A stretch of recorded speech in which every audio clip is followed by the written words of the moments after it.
Good day and welcome to our demonstration and explanation of Windows 11 for IT pros and prosumers. In a previous video we explained that Windows 11 is really little more than a skin or a theme that offers things like rounded corners and the start bar is moved to the center and they're changing the blue screen of death to be black. But in fairness, there are a few things worth noting. We already produced a video that went over some of the deeper items under the hood like the registry and PowerShell, which I'll put a link to in the top right hand corner right now. But this video is more about features that consumers will care about.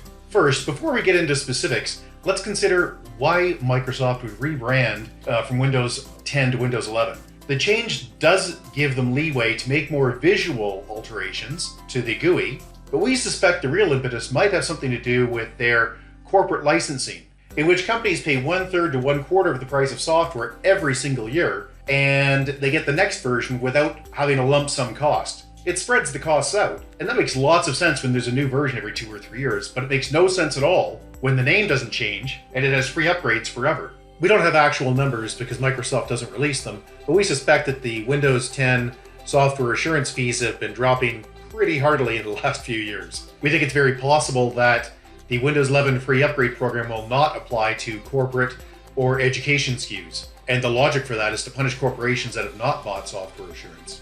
So it's sort of a manufactured benefit. Okay, enough of the history. Let's move on to part one, the good stuff. And the most interesting advance in Windows 11 is that they'll be adding what's called the Android subsystem. What that's going to allow is the Microsoft Store to run Android apps or deliver Android apps. Now initially, it's only going to be using the Amazon App Store. And initially, it's going to be a separate install, which is even weirder, so it's going to be a bit kludgy. But Microsoft has said that they will include other stores, including Google Play, if they want to. And Microsoft is not charging for this, so it's very possible that we will see Android apps running on Windows. As you can see here, however, it's not functional yet. And Android subsystem for Linux doesn't exist as a feature yet. And there have been some comments from Microsoft staffers indicating that that feature probably won't even be available when this goes gold. In other words, when it goes out to manufacturers like Dell and HP, likely in the fall of 2021. So that'll be another feature we'll have to wait for. Now, to get that to work, they're going to be using Intel Bridge technology to run ARM binaries on Intel and AMD PCs. In a separate blog post, Intel describes its Bridge as a runtime post-compiler that enables applications to run natively on x86-based systems. One of the issues here is that it hasn't been explicitly confirmed yet which Intel or AMD processors will be supported. What we have today is a list of chips that are i7 8th generation and above. So for instance, on this particular computer, I have an i7 8700T, so mine is supported. But they're now talking about dropping this down to 7th generation. They're doing testing, so we'll see. And that gets me back to the thought that Microsoft used to be pretty famous for announcing big changes like WinFS and things like that just never happened. It's a concern, and I'll believe it when I see it, even though I'm hopeful. The next thing that's actually useful, and again, this is just so minor, but it is very nice, is Snap, which is available up here. The restore button, or maximize as it may be, will give you the options to have a screen layout. So let's do this. And it'll say, well, what do you want on the right? Let's do that. Okay, so you get the idea. Not very challenging again, but useful. A very small item that some people are making a huge deal of, that I think is probably worth noting, but that's about all, is the sounds have all changed. Well, most of the sounds have changed, and they are softer. They're a little less jarring. Again, it's an item I wouldn't pay a nickel for, but it's nice to have. Something that people will start caring about, although again, not right away, but in the future, is the velocity architecture. Microsoft has this currently running on the Xbox, and it's basically a suite of technologies.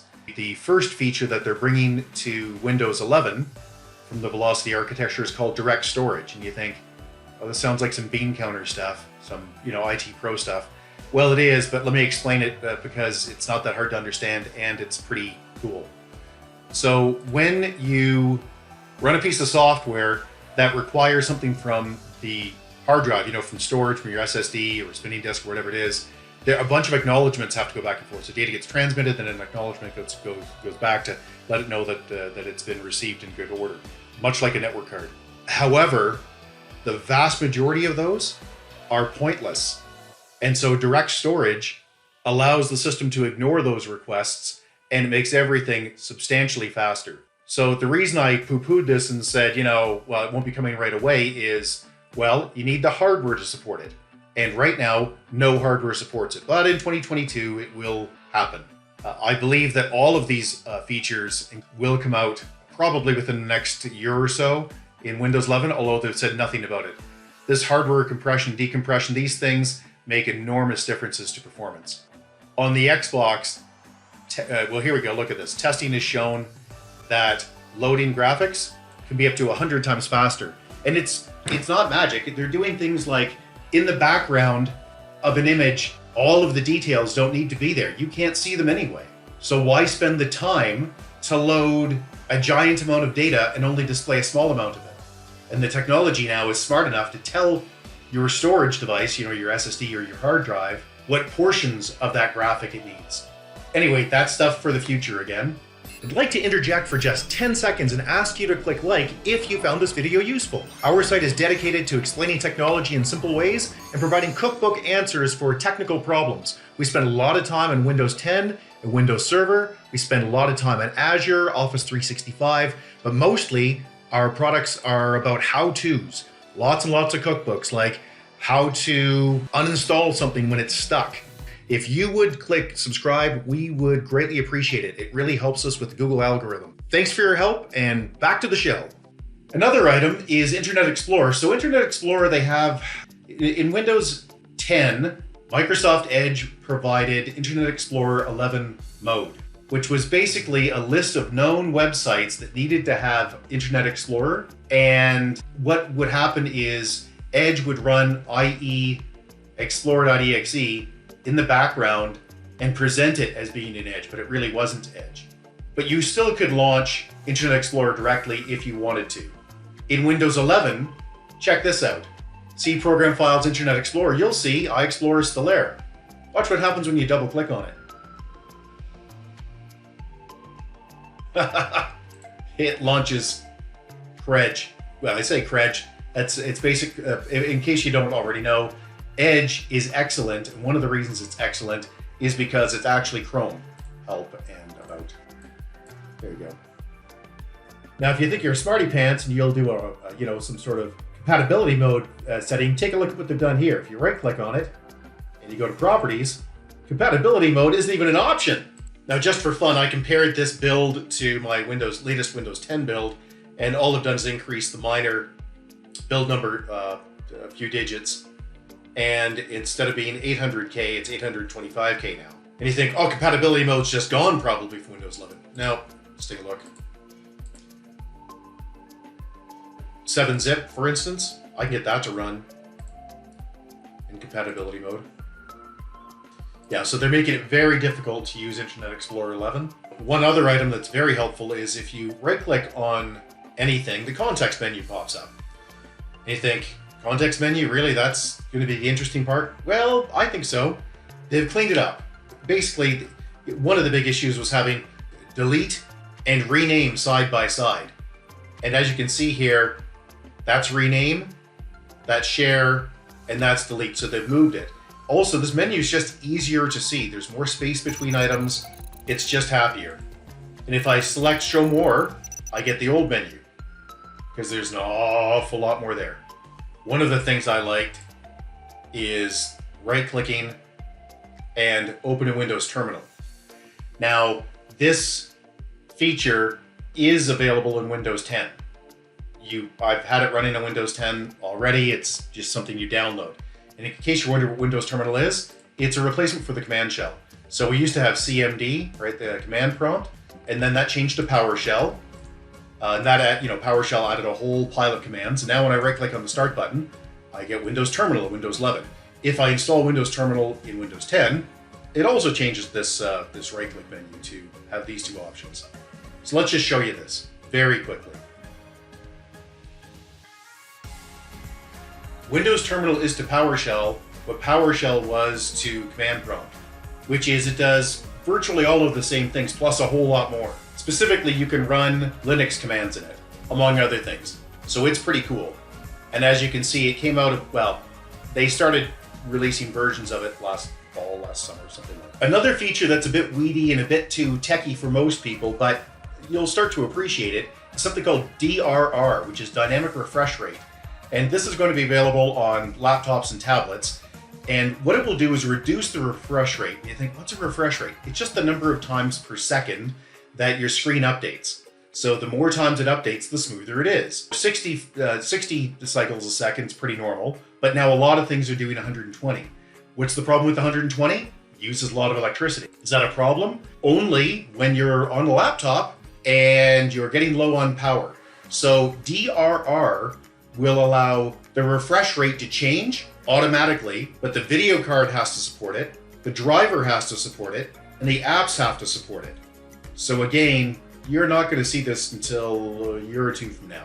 Another nice feature is the cleanup down here in the system tray or notification area, which is just sort of gone here. So let's just show you. You can see now that the speaker and the network are combined. When I click on it, this pops up. So I can adjust the brightness, I can change the volume, I can turn the Wi-Fi on and off.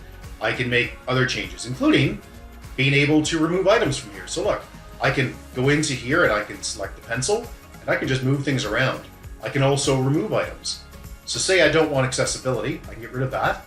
Now I can go back to add and I can add accessibility back in, or mobile hotspot or project. I'm going to add project because that actually is a feature I actually use once in a while. So let's go there. And now that's a little better. Something else that I like, but is being promoted as well, I've heard people promote it as a Windows 11 feature, and it is not, is the thumbnail previews in Edge. So now, when I use Edge, if I just mouse over the tabs, it actually gives me a nice thumbnail preview, which is kind of cool. It's a little thing, but it's nice to have. However, this has nothing to do with Windows 11. This is a Microsoft Edge feature. And if you can install Edge in Windows 8, it would do the same thing. Never mind 10. Okay, so that's enough of the good stuff. Let's get on to part 2 of this presentation, which is old things are new again. Basically, it lets you look at old features that you probably blew off with fresh eyes. And let's show you a couple of those that you might actually have an interest in. Go into Settings. So I'm just going to right click and go into Settings. And I really do like the new Settings window. I just find it easier to get around. Things are more consistent. It's fewer things popping and bouncing. So now if I go into multitasking, here's a feature that was buried in Windows 10, but it was there, which is the Alt Tab. So when I press Alt Tab, which I'll do right now, okay, it's doing nothing. Okay, trust me, normally this works. And you can set how many tabs you want to have displayed. It's a very little thing, but it's nice to have.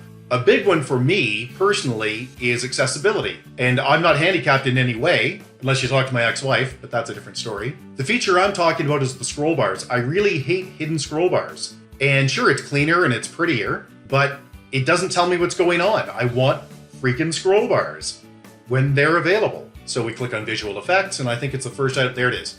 Always show scroll bars. That's off by default, and you can see here, let's go some, yeah, Systems Log. You can see there's no scroll bar here, right? Until I move over it, and then I've got this tiny little thing. Hate that. Now, I can turn it on, and if there's a scroll bar, the scroll bar shows. Love it. And the last little feature that I think a lot of people have heard about but aren't using, and with fresh eyes you might start using, is Windows V, which is the clipboard history. The settings for it are in Settings, and then System, and Clipboard. Yeah, this syncing is really nice. It allows you to sign into different browsers on different computers and different cell phones and have your clipboard move with you because it moves through the cloud. Nice feature. But this is the one I'm speaking of in particular, clipboard history. So let's just show you that. I'll press the Windows key and the letter V. And look, here's my recent items, including somewhere down here we'll see pictures, graphics that I've clipped. Oh, there's too many of them. Okay, let's go grab one. So I will go snip something right now. Let's snip this, which is just ugly. And now when I go into, and I can close that, not do anything with it, press Windows V, and there it is. So that's nice. That clipboard history is really cool. Little feature that nobody uses. All right, that's enough of the part 2 fresh eyes bit. Let's move on to part 3, the bad stuff. I personally, and you may disagree, I'm sure lots of people will, dislike the hell out of this menu. And let me explain why. First, things bounce. So when I add something, let me go start Word. We'll just do Word. Yeah, it's right there. Watch what happens to this bar. Things move and they shift. There it is. I want things to be in the same place every time. So that drives me crazy. So what I have to do is right click, go to taskbar settings, and change the location from center to left. That gets rid of the bouncing problem. Things just get added as they move along. The biggest problem I see so far, and there have been a lot of people requesting to change on it, including me, is that you can't ungroup these. I just can't stand grouped items.